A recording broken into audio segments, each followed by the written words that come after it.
একটি ধর্মীয় অনুষ্ঠানে রাজ্যের মন্ত্রী ফিরহাদ হাকিমের বিতর্কিত মন্তব্য করার অভিযোগ। সাম্প্রদায়িকতার বীজ বুনেছেন ফিরহাদ, এমন অভিযোগ তুলে সরব হয় বিজেপি। তারপরে অবশ্য সাফাই দিয়েছেন। সেই সাফাই যে যথেষ্ট নয় তা অবশ্য বোঝা গেল বিধানসভা অধিবেশনে। ফিরহাদের মন্তব্যের প্রেক্ষিতে ফের বিধানসভায় মুলতবি প্রস্তাব পেশ করে বিজেপি। স্পিকার সেই প্রস্তাব খারিজ করতেই অধিবেশন ওয়াকআউট বিজেপির। বিধানসভা চত্বরের বাইরেও গীতা হাতে প্রতিবাদ বিক্ষোভে নামে বিজেপি।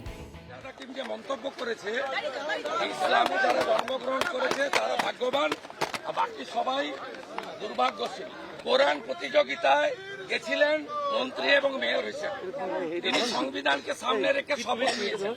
তার কোনো অধিকার নেই হিন্দু, শিখ, খ্রিস্টান, জৈন, পার্সি।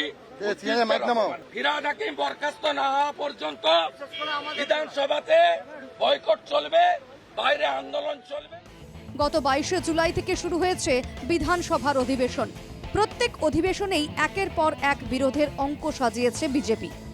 পাল্টা অধিবেশনে নিট ইস্যু সহ একাধিক বিষয়ে বিরোধী পদ্ম শিবিরকে আক্রমণ করেছে শাসক শিবির।